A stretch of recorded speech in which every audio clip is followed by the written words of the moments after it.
अस्सलाम वालेकुम, welcome back to my YouTube channel. तो कैसे हैं आप सब लोग? उम्मीद करती हूँ कि बिल्कुल खैरियत से होंगे। तो आज हम पढ़ने जा रहे हैं इलेक्ट्रिक पोटेंशियल सेकंड ईयर की फ़िज़िक्स चैप्टर नंबर 1 का ये टॉपिक है। और ये बहुत ही ज़्यादा इंपॉर्टेंट टॉपिक है और बहुत ही ज़्यादा कॉन्सेप्चुअल टॉपिक है। और इस टॉपिक का जो कॉन्सेप्ट है वो बहुत ही ज़्यादा ब्यूटीफुल है। तो सबसे पहले हम लोग स्टार्ट करेंगे, एक एनालॉजी से हम स्टार्ट करेंगे, बाद में उसको हम लोग इलेक्ट्रिक फील्ड से रिलेट कर देंगे। ठीक हो गया? मैं पहले आप लोगों के साथ 2 पॉइंट्स क्लियर कर दूँ, वो 2 पॉइंट्स सब क्लियर हो जाएंगे तो फिर इस एनालॉजी को समझने में आपको बहुत ही ज़्यादा हेल्प हो जाएगी। सबसे पहले नंबर पे, कोई भी मैस, कोई भी ऑब्जेक्ट या कोई भी पार्टिकल, चार्ज पार्टिकल जो होता है, वो जब फील्ड की डायरेक्शन के अंदर मूव करता है तो काइनेटिक एनर्जी में गेन आता है। अगर हम उसको फील्ड की डायरेक्शन के ऑपोजिट मूव करवाएं तो उसके पोटेंशियल एनर्जी के अंदर गेन आता है। अब ये 2 पॉइंट्स आपने याद रखने हैं। जो फील्ड की डायरेक्शन है ना, अगर तो हमारा ऑब्जेक्ट मास या कोई भी जो चीज़ है वो फील्ड की डायरेक्शन में ही मूव कर रही है तो काइनेटिक एनर्जी में गेन आएगा। अगर तो वो फील्ड की डायरेक्शन के ऑपोजिट मूव कर रही है तो हमारे पास पोटेंशियल एनर्जी के अंदर गेन आएगा। तो ये 2 मोस्ट इंपॉर्टेंट पॉइंट्स थे। अब इन पॉइंट्स को देख के तो आपको इस टॉपिक को समझने में बहुत ज़्यादा हेल्प होगी। तो हम लोग सबसे पहले अपनी एनालॉजी स्टार्ट करते हैं। देखिए, ये हमारे पास अर्थ है पॉइंट ए पर और ये पॉइंट बी है। पॉइंट बी पे हम लोगों ने क्या करना है, हम लोगों ने एक मैस ले लेना है, एक ऑब्जेक्ट ले लेना है जिसका मैस हमारे पास एम है। ठीक हो गया? जब हम इसको यहाँ से ड्रॉप करवाएंगे तो वो नीचे की तरफ मूव करेगा। अब सबको ये बात तो पता है कि अर्थ की ग्रेविटेशन फोर्स होती है, तो जब वो नीचे की तरफ मूव करेगा under the action of gravitational force वो मूव कर रहा होगा। लेकिन सपोज जब ये यहाँ पे हमारे पास ऑब्जेक्ट है नीचे की तरफ आ रहा है तो वो ग्रेविटेशन फोर्स एफ जी से हम लोग इसको डिनोट कर देते हैं। ग्रेविटेशन फोर्स के अंडर एक्शन करेगा और ये नीचे की तरफ हमारे पास मूव करेगा। ठीक हो गया? जब ये, अब देखिए यहाँ पे क्या करें, हमारी ये सारा का सारा जो था फील्ड जो थी इसकी डायरेक्शन क्या थी, ग्रेविटेशन चीज़ों को, ज़मीन की जो ग्रेविटेशन अपनी तरफ खींचती है, ऑब्जेक्ट भी उसी डायरेक्शन में। मैंने आपको बताया था जो फील्ड की डायरेक्शन होती है ऑब्जेक्ट भी उसी डायरेक्शन में मूव करे तो काइनेटिक एनर्जी के अंदर हमारे पास गेन आ जाता है। तो इस केस में भी हमारे पास यही हो रहा है कि जब ये ऑब्जेक्ट नीचे की तरफ मूव कर रहा है तो काइनेटिक एनर्जी के अंदर गेन आ रहा है। अगर हमने इस ऑब्जेक्ट को ऊपर की तरफ मूव करवाना है, हाँ ऐसे तो नहीं होगा ना कि हम किसी भी ज़मीन से चीज़ को उठाएं, यहाँ इस पॉइंट पे लाके हम लोग छोड़ दें। सपोज देखें ये नीचे अर्थ है, यहाँ से यहाँ लाके मैं इसको छोड़ दूँ तो ये ऊपर की तरफ मूव करना शुरू कर देगा। इसने तो नीचे की तरफ मूव करना है ना, तो इसी तरह से ये जो ऑब्जेक्ट है ना ये नीचे की तरफ मूव करेगा जब हम छोड़ेंगे। तो इसको अगर हम लोगों ने ऊपर की तरफ मूव करवाना है तो हम क्या करेंगे, हमें इस पर एक्सटर्नली वर्क करवाना पड़ेगा। कोई ना कोई एक्सटर्नल फील्ड जब हम लोग इस पर अप्लाई करेंगे, इस पर हम लोग वर्क डन करेंगे कि ये हमारे पास ऊपर की डायरेक्शन में मूव करे। ऊपर की डायरेक्शन में जब मूव कर रहा है तो फिर फील्ड की डायरेक्शन तो हमारे पास ये है, फील्ड की डायरेक्शन के ऑपोजिट मूव कर रहा है, यानी कि हम लोग वर्क डन करा रहे हैं। तो इस ऑब्जेक्ट के अंदर जो है वर्क डन वो स्टोर हो जाएगा। किस फॉर्म में स्टोर होगा? काइनेटिक एनर्जी में। तो इसकी काइनेटिक एनर्जी में गेन आ जाएगा।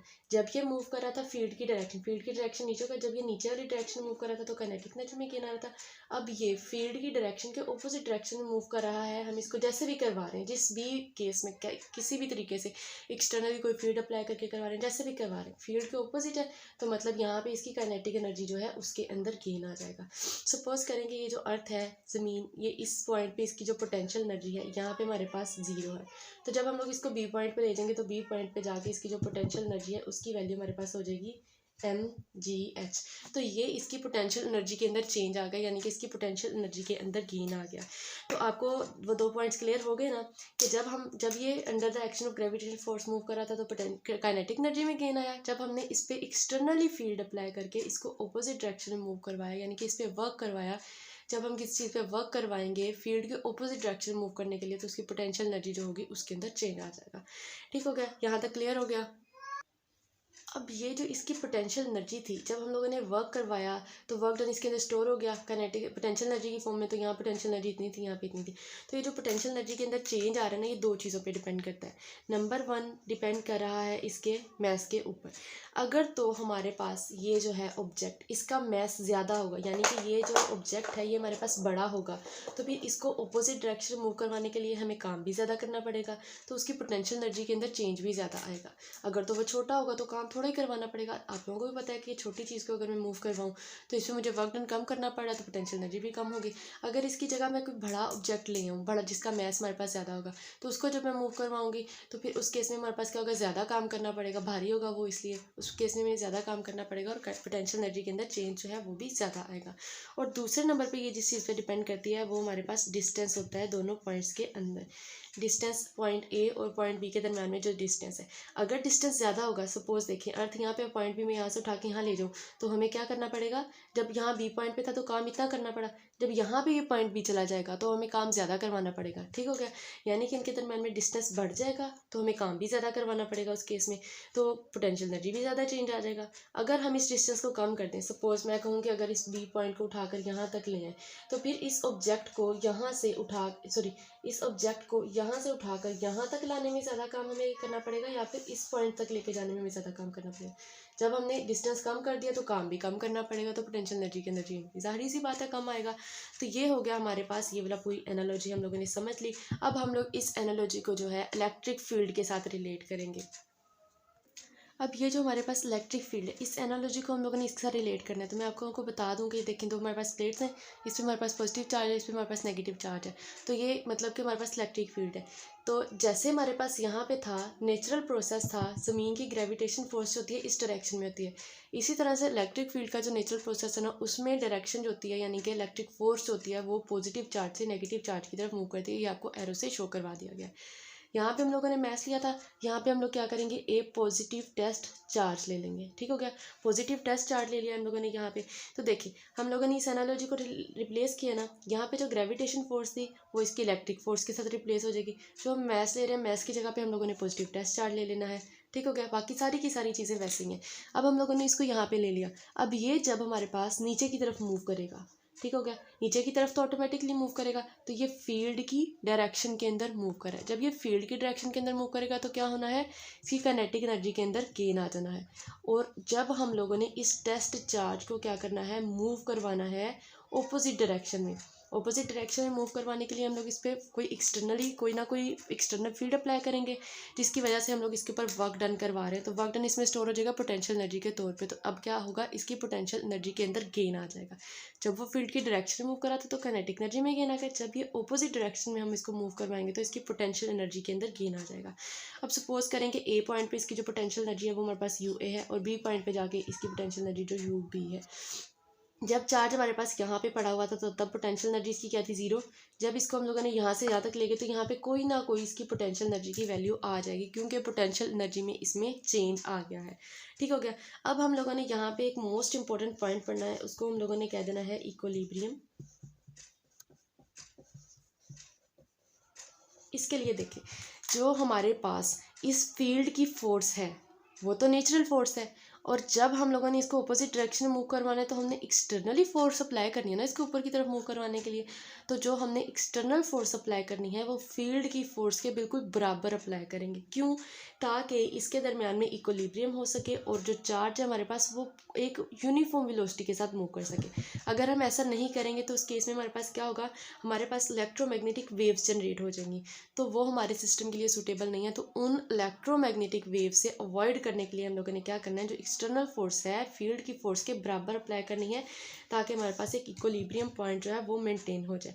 अब हम लोगों ने क्या किया, मैंने आप लोगों को पहले भी ये 2 पॉइंट्स बता दिए, मैं दोबारा से क्लियर कर दूं। कोई भी चार्ज, कोई भी मैस, कोई भी ऑब्जेक्ट होगा, जब वो फील्ड की डायरेक्शन में मूव करेगा तो काइनेटिक एनर्जी में गेन आएगा, ऑपोजिट डायरेक्शन में मूव करेगा तो पोटेंशियल एनर्जी में आएगा। ठीक हो गया, अब हम लोगों ने यहाँ पे देख लिया कि जो हमारे पास चेंज इन पोटेंशियल एनर्जी है उसको हम लोग ऐसे लिखते हैं, चेंज इन पोटेंशियल एनर्जी। ये हमारे पास चेंज का साइन होता है, किसके इक्वल है, वर्क डन के, उस वर्क डन के जो कि हमने ऑब्जेक्ट को पॉइंट ए से उठा के पॉइंट बी तक मूव करवाया। ठीक हो गया, अब इसको जब हम लोग खोल के लिखेंगे तो हम लोगों ने लिखते हैं U B final potential energy minus U A initial potential energy. Initial potential energy हमारे पास ये थी, फाइनल पोटेंशियल एनर्जी हमारे पास ये थी। तो ये हमारे पास डब्ल्यू से ए बी तक ये हमारे पास वर्क डन आ गया। अब देखें, जो हमारे पास होता है, जो हमने जो काम करवाया है वो वर्क डन, वो हमारे पास डब्ल्यू ए बी है, वो किस वर्क डन के इक्वल होगा, जो हमारे पास ये जो इलेक्ट्रिक फोर्स काम करवा रही है ना उसके इक्वल होगा। ठीक हो गया, इसकी इक्वेशन को हम लोग कुछ इस तरह से लिखते हैं, डब्ल्यू ए बी वो काम है जो हमने करवाया, और माइनस डब्ल्यू ई जो इलेक्ट्रिक फील्ड की वजह से काम हुआ। नेगेटिव का साइन क्यों है, नेगेटिव का साइन इसलिए है कि हम जो फील्ड ने उसको वर्क करवाया था वो फील्ड ने हमारे पास इस डायरेक्शन में वर्क करवाया था, जब हम लोगों ने वर्क करवाया था हमने उसको फील्ड के ऑपोजिट डायरेक्शन में। नेगेटिव साइन हमें शो करवा रहा है कि हमने जो वर्क करवाया है हमने ऑपोजिट डायरेक्शन में वर्क करवाया है। अब ये जो हम लोगों ने वर्क करवाया ना इलेक्ट्रिक पोटेंशियल एनर्जी की वजह से, वो दो चीज़ों पे डिपेंड करता है। पहले हम लोगों ने देखा था कि ये जो है ऑब्जेक्ट ये किन दो चीज़ों पे डिपेंड करता है। अब हम लोगों ने देखना है कि जो हमारे पास वर्क डन है ये किन दो चीज़ों पे डिपेंड करता है। वर्क डन हमारे पास डिपेंड करता है एक तो वैल्यू ऑफ क्यू पे, वैल्यू ऑफ क्यू। अब यहाँ पे देखें, अगर हमारे पास सपोज करें कि हमारे पास जो चार्ज था उसकी वैल्यू थी क्यू, उस केस में हमने कितना वर्क डन करवाया, डब्ल्यू वर्क डन। अगर हम लोगों ने बड़ा चार्ज ले लिया, 2Q ले लिया, तो अब हमें क्या करना पड़ेगा, वर्क डन भी डबल करवाना पड़ेगा, 2W। ये बिल्कुल इसके एनालॉजी है कि देखें यहाँ पे मैंने आपको बताया था कि अगर हमारे पास यहाँ पे ये मैंने आपको मैथ्स का बताया था ना, इसमें हमारे पास मैथ्स पे डिपेंड कर रहा था कि मैथ्स बड़ा होगा तो ज़्यादा काम करना पड़ेगा। वही चीज़ यहाँ पे हमारे पास आ गई कि अगर हमारे पास चार्ज जो है बड़ा होगा तो ज़्यादा काम करना पड़ेगा, चार्ज हमारे पास छोटा होगा तो कम काम करना पड़ेगा।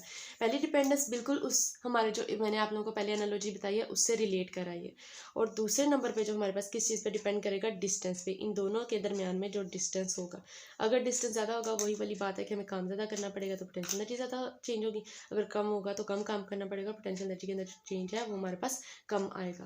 ठीक होगा, ये तो हमारा हो गया यहाँ तक कॉन्सेप्ट। तो अब हमारी जो है इलेक्ट्रिक पोटेंशियल वो कहाँ गई, पोटेंशियल डिफरेंस क्या है वो अब हम लोग उसको देख लेते हैं कि हमारा जो इलेक्ट्रिक पोटेंशियल बेसिकली वो क्या चीज़ है, वो क्या कॉन्सेप्ट है। अब हम लोगों ने देखना है कि हमारा जो इलेक्ट्रिक पोटेंशियल है वो क्या चीज़ है। कॉन्सेप्ट तो मैंने आपको सारा बता दिया कि इसका क्या कॉन्सेप्ट है। और अब हम इलेक्ट्रिक पोटेंशियल को देख लेते हैं कि इलेक्ट्रिक पोटेंशियल क्या चीज़ है।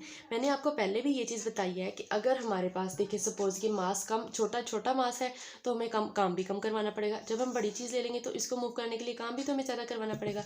सेम बिल्कुल एज इट इज़ था कि अगर हमारे पास चार्ज छोटा होगा, चार्ज का मैग्नीट्यूड कम होगा तो हमें कम काम करवाना पड़ेगा। चार्ज का मैग्नीट्यूड हम इंक्रीज़ कर देते हैं तो हमारे पास वर्क भी डबल हो जाता है। जब हमारे पास चार्ज छोटा था तो हमारे पास पोटेंशियल एनर्जी के अंदर जो चेंज आया था, चेंज इन पोटेंशियल एनर्जी, वो भी हमारे पास कम था। जब हम लोगों ने इसका मैग्नीट्यूड इंक्रीज कर दिया तो जाहिर सी बात है काम भी ज़्यादा करवाना पड़ेगा। अब हमारे पास जो पोटेंशियल एनर्जी के अंदर चेंज आएगा वो हमारे पास ज़्यादा आएगा। मेन इसका जो कॉन्सेप्ट था, मेन इसका जो टॉपिक का कॉन्सेप्ट था वो मैंने आपको बता दिया कि जब हम लोग चार्ज को डबल कर देंगे तो पोटेंशियल एनर्जी के अंदर चेंज भी ज़्यादा आ जाएगा, कम कर देंगे तो पोटेंशियल एनर्जी के अंदर चेंज कम आ जाएगा। अब मैं आपको इसकी एक एग्जांपल बताती हूँ और साथ ही साथ इसकी डेफिनेशन भी हमारे पास हो जाएगी। एग्जांपल हमारे पास क्या है, अब सपोज करें कि हमारे पास जो Q1 चार्ज है उसकी हमारे पास क्या वैल्यू है, उसकी हमारे पास वैल्यू 1.6 मल्टीप्लाई बाय 10 की पावर -19 कूलम। ठीक होगा, ये हमारे पास की चार्ज की वैल्यू है। जो हमारे पास इसकी चेंज इन पोटेंशियल एनर्जी आई है, चेंज इन पोटेंशियल एनर्जी, वो हमारे पास किसके इक्वल है, वो हमारे पास है 2.40 मल्टीप्लाई बाय 10 की पावर -17 जॉल। ठीक हो गया, ये हमारे पास एक केस हो गया। अब हम लोगों ने एक और चार्ज ले लेना है Q2 चार्ज, जिसकी वैल्यू हमारे पास क्या है 3.20 मल्टीप्लाई बाय 10 की पावर -19 कूलम। यानी कि अब हम लोगों ने चार्ज की वैल्यू डबल कर दी। पहले हमारे पास चार्ज कम था, यहाँ पे मैं दोबारा से इसका कॉन्सेप्ट लिख देती हूँ। हमारे पास चार्ज कम है तो काम कम करवाना पड़ेगा, चार्ज को हम लोगों ने डबल कर दिया तो हमें डबल वर्क करवाना पड़ेगा। ठीक हो गया, अब इस केस में हमारे पास पोटेंशियल एनर्जी में चेंज जो है वही चीज़ के मैंने आपको बताया कि चार्ज छोटा होगा तो पोटेंशियल एनर्जी में चेंज भी कम आएगा, चार्ज बड़ा कर देंगे तो पोटेंशियल एनर्जी में चेंज भी डबल कर देंगे। अब देखें यहाँ पे हमारे पास क्या था, चार्ज इतना है, पोटेंशियल एनर्जी में चेंज इतना है। यहाँ पे हम लोगों ने चार्ज को डबल कर दिया तो पोटेंशियल एनर्जी में जो चेंज है वो भी सारी सी बात है हमारे पास क्या हो जाएगा, वो हमारे पास डबल हो जाएगा 4.80 मल्टीप्लाई बाय 10 की पावर -17 जॉल। ठीक हो गया, अब हमारे पास जो है फॉर्मूला वो हमारे पास ये है, चेंज इन पोटेंशियल एनर्जी, जिसको हम लोगों ने डेल यू से डिनोट किया यहाँ पे, डिवाइडेड बाई क्यू। इस केस में जब हम लोग करेंगे तो हम लोग इसकी वैल्यू पुट करेंगे तो 1.6 मल्टीप्लाई बाय 10 की power -19 coulomb divided by 2.40 multiply by 10 की पावर -17 जॉल। और इस केस में जब हम लोग करेंगे डेल यू ओवर क्यू तो हमारे पास क्या आ जाएगा 3.20 मल्टीप्लाई बाय 10 की पावर -19 कूलम ओवर में 4.80 मल्टीप्लाई बाय 10 की पावर -17 जॉल। यहाँ पे हमारे पास पॉइंट है। ठीक हो गया, जब हम लोगों ने यहाँ पे किया तो हमारे पास क्या इसका आंसर है, इसका आंसर है हमारे पास 1.5 मल्टीप्लाई बाय 10 की पावर 2 और इसका आंसर हमारे पास क्या आया है 1.5 मल्टीप्लाई बाय 10 की पावर 2। ये क्या हमारे पास आंसर इनके सेम कैसे आ गए, यही हमारे पास इलेक्ट्रिक पोटेंशियल का जो टॉपिक है इसकी ब्यूटी है कि जब हम लोग चार्ज की वैल्यू जितनी भी इंक्रीज़ करते जाएंगे पोटेंशियल एनर्जी में चेंज भी उतना इंक्रीज़ होता जाएगा, लेकिन हमारे पास जो इलेक्ट्रिक पोटेंशियल निकलेगी उस टाइम पे वो हमारे पास सब की सेम होगी। नो मैटर चार्ज छोटा है, बड़ा है, उससे बड़ा है, उससे बड़ा है, उससे बात से कोई फ़र्क नहीं पड़ता। ये हमारे पास इसकी ब्यूटी थी कि जो इलेक्ट्रिक पोटेंशियल है वो हमेशा हमारे पास जो है इक्वल आएगा। देखिए, जो पूरे कॉन्सेप्ट में हम लोगों ने चीज़ पढ़ी कि चार्ज का मैग्नीट्यूड ज़्यादा हो जाएगा तो काम भी ज़्यादा करवाना पड़ेगा, चार्ज का मैग्नीट्यूड कम हो जाएगा तो काम भी कम करवाना पड़ेगा हमें। लेकिन जो पोटेंशियल एनर्जी जो है हमारे पास, हम लोगों ने इलेक्ट्रिक फील्ड, हम लोग किसकी बात कर रहे थे, हम लोगों ने कहा था कि जब ऑपोजिट डायरेक्शन मूव करवाते हैं तो हमारे पास पोटेंशियल एनर्जी के अंदर गेन आता है, ठीक हो गया।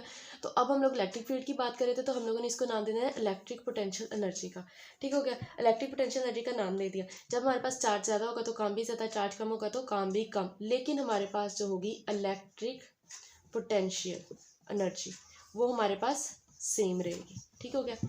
ये हमारे पास हमारा टॉपिक कंप्लीट हो गया आज का।